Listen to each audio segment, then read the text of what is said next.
Hello, this is Coach Inslee with Spread-N-Shred Offense, and today I have Cassidy Curtis with me. In 2012 to 2015, Cassidy was a member of the Eastern Washington Eagles offensive line. In that time frame in 2014, he was on an offense that scored 44 points per game. He was also a All-Big Sky member, along with several other successful offensive linemen. Cassidy went on to play in the CFL for Edmonton and the BC Lions.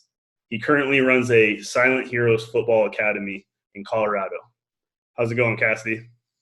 I'm doing great, Lauren. Thanks for having me. For sure. So our first question for you is just we talked about that explosive offense you were with 44 points a game, quite a bit in the Big Sky out there with Bo Baldwin. What was it like as a player, and what do you think the key factors in that explosive offense were? For sure, that's a great question. So obviously, being on the offensive side of the ball, it was a lot of fun to score 44 points a game. If you also looked on the flip side though, like our defense also was allowing 28, 30 points a game, so we kind of needed to put up that amount of points. But you know, at the end of the day, like it was the style that we ran it. We ran it with such confidence, and we had the playmakers to make it happen. I mean, when you play with guys like Cooper Kupp, Vernon Adams, Kendrick Bourne, like we had some serious studs on that offense. And I mean, from the time that I was at Eastern, from like my redshirt freshman year to the time that I've wrapped up, I think I played with 5 professional offensive linemen, NFL and CFL. So it was like we just had pieces of the puzzle all together, and when we were cranking on all cylinders, I mean, you saw the results. We could put up 44 points a game. Yeah, and a big part of that offense was the tempo you guys played at, a very high tempo, no huddle offense. And what was it like to be an offensive lineman in a system like that? Did you prefer playing in a system like that? Would you have preferred you guys slowed it down at times? Also, what did you do in the offseason to prepare your body as an offensive lineman to play at that tempo? Definitely. I liked it a lot. I thought it was something that we could just do to get after people. It didn't allow you to really, like, if you had a bad play, it didn't give you time to like sit there in the huddle and dwell on it and overthink it. Like, you had to be able to respond and hit the next play running right away. So I liked it in terms of that aspect. Like, yeah, anytime like you get a 12 play drive going and you're hurrying up and getting on the ball, like, yeah, I mean, you might be a little winded, but that's Coach Baldwin was really big on basically practicing the way that you play, and you would condition through practice. Everything was so high tempo, and so like we would get in shape through the way that we practiced and prepping like we would play. And so that was a huge emphasis for us.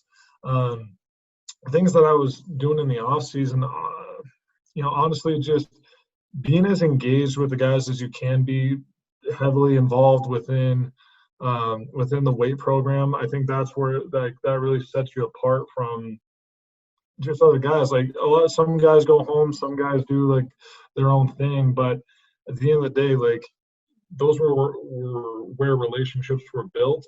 And obviously, like the guys that are sitting there doing extras, like maybe you're getting in some extra tempo runs, you're getting in some extra field work.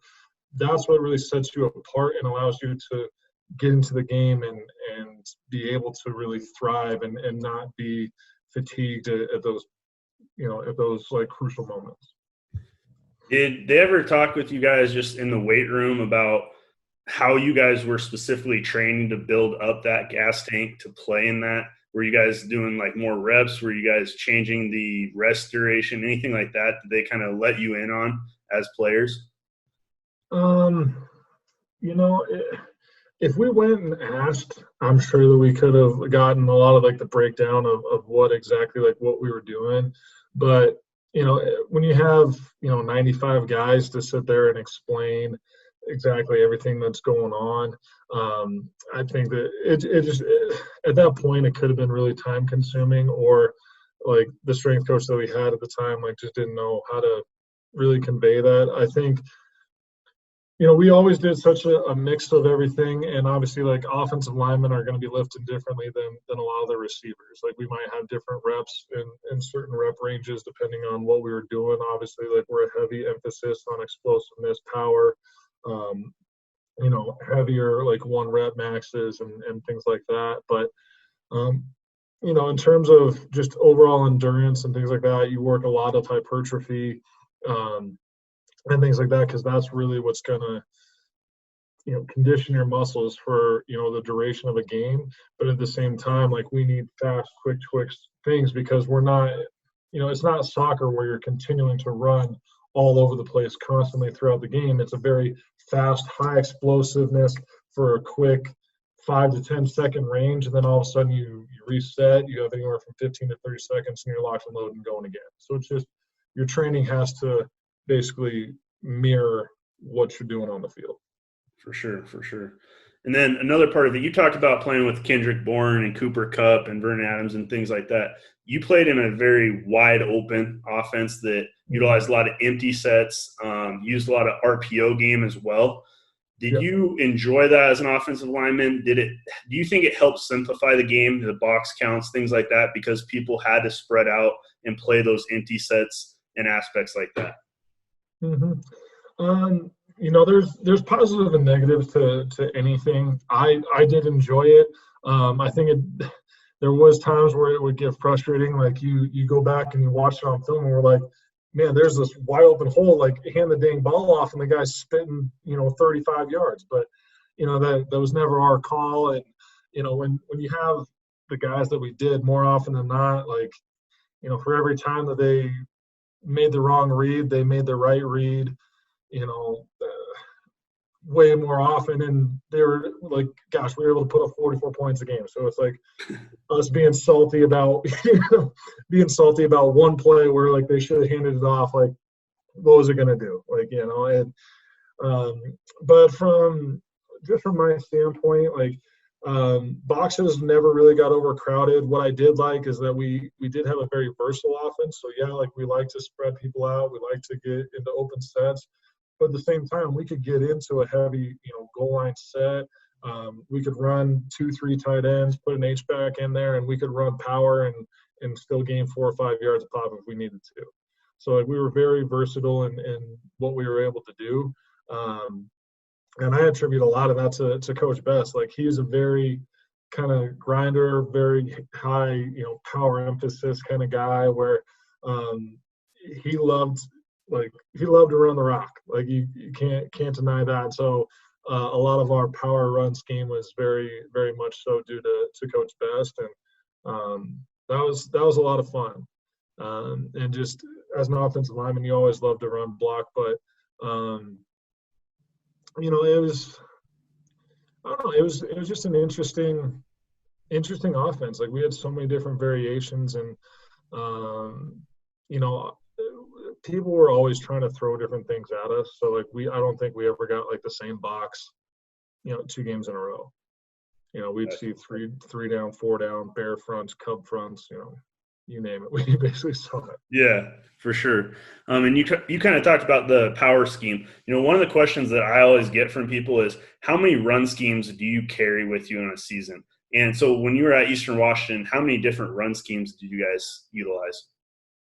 It wasn't too many. We were pretty simple, and we could do different variations off of one thing. So, like, we had power, but then all of a sudden, like, we could throw in, like, counter and things like that, and we could throw in play actions off of those. And so it was just different moving pieces. It was the same concepts of the play, but just different moving pieces. So we had inside zone, outside zone, single back power, 2 back power, counter, and we would run, like, uncovered zone. So basically, like, pulling 2 pieces to the front side rather than trying to, like, have different pieces coming back and forth.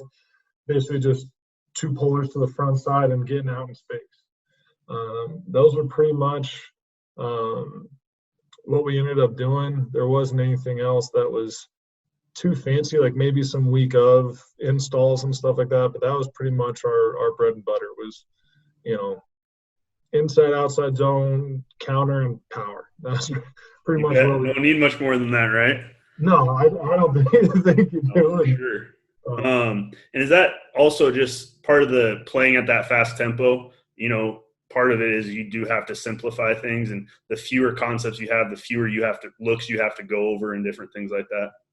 Yeah, I think especially for the offensive lineman, I mean, you know, our receivers and everything, like we had so many different formations, and like obviously like you're running a lot of the same like route combinations and stuff like that, but at the same time, like we could have like the same protection coming out of like the same set, and yet we can run 4 or 5 different pass plays out of that same set. So like I think that's where it's a little bit of loss in translation for me, whereas like you ask me like what route combos they're running on anything, that's beyond me. Like I don't know that, but you ask me who I'm picking up, who's coming up, like recognizing where the safety's going and who's coming off of that.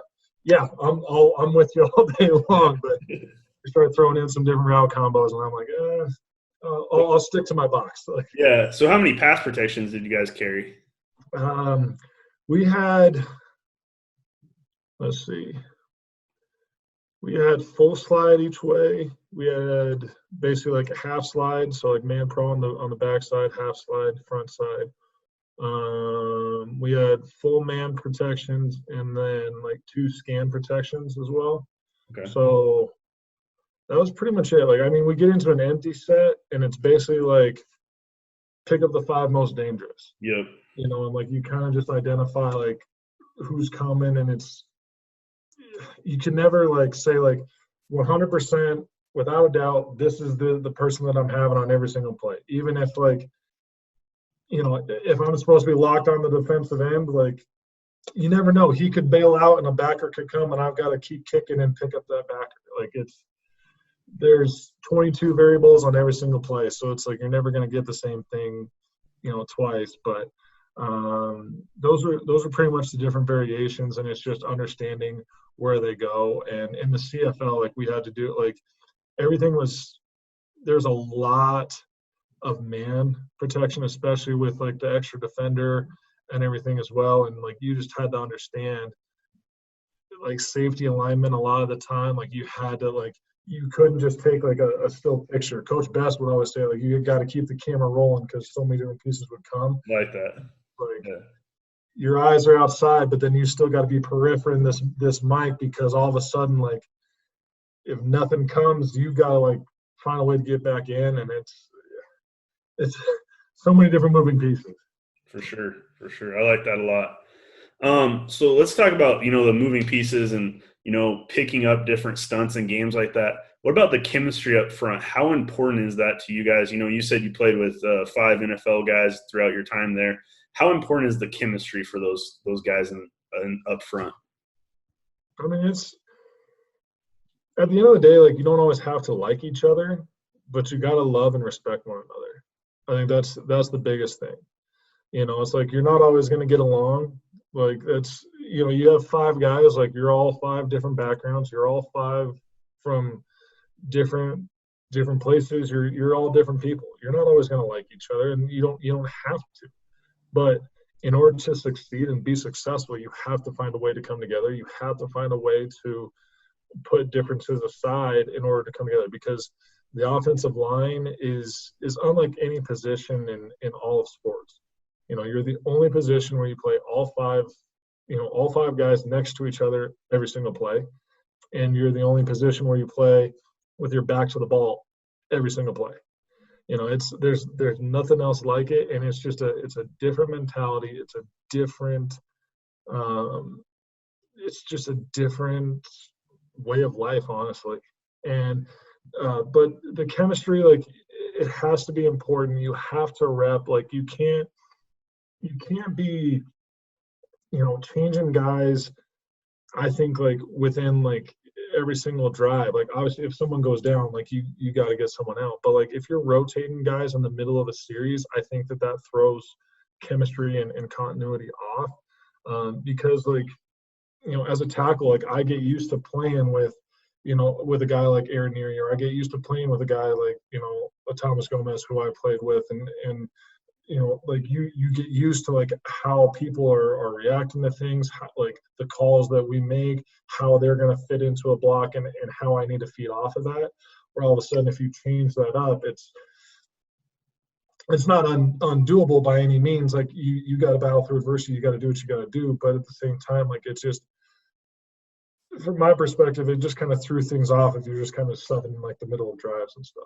For sure. Along with that, did you guys do a lot of cross training in the fact of like a left tackle needs to get reps at right tackle and a tackle needs to get reps at center, where you guys were kind of moving around, and at least so that you guys were capable of? Because the way I've always thought of offensive line play is I want my five best guys. So, if you're pigeonholed in at tackle, you have to be top two instead of one of the top five. So how much cross training did you guys do, and how much did you do specifically? I always did a lot. For me, I never really did much of guard or center.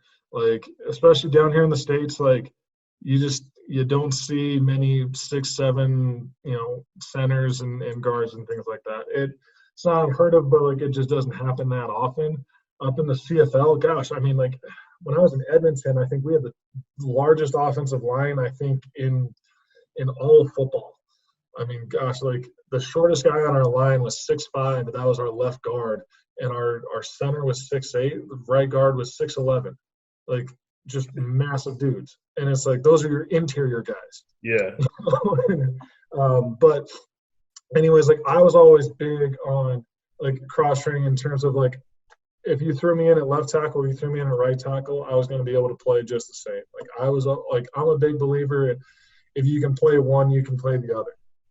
And if you exactly to your point, if you're pigeonholing someone, like it's like you're a left tackle, you're only going to play a left tackle. Well, like I think you're very limited in terms of what guys can do, and especially like if guys are looking at like the next level and things like that. How much more valuable is a guy if he can play two or three positions? It's like if you have a guy who, two tackles, and one guy's just been playing left tackle his whole career, doesn't know how to play anything else, but you have a guy who's the same talent level, same stats, same everything, but he can play right tackle, left tackle, and he's got a few like reps at guard. I'd rather be the guy that can flop back and forth and do that. That was always my perspective, and that's what I always took pride in was, hey, I can go right tackle, left tackle. If you want me to put a ball between my legs and snap it, I can't guarantee anything, but I'll give it a whirl. Like, let's go. I like how you bring up the next level, because sometimes when you're talking with the high school players, I was just talking with a college coach the other day about this, is it's really hard to evaluate and find centers, because what a lot of high school teams are doing is taking their best stud offensive linemen and putting them out as tackle. So I really try to tell as many high school players as I can, hey, learn how to snap. It might not be what you're playing at the high school level, but, structurally wise, it might be the best spot at the next level. So you might not be utilizing that skill and development at the high school level, but you will long-term, because that's the hardest thing to evaluate as a center, because a lot of high schools put that stud out at tackle. So. Yep.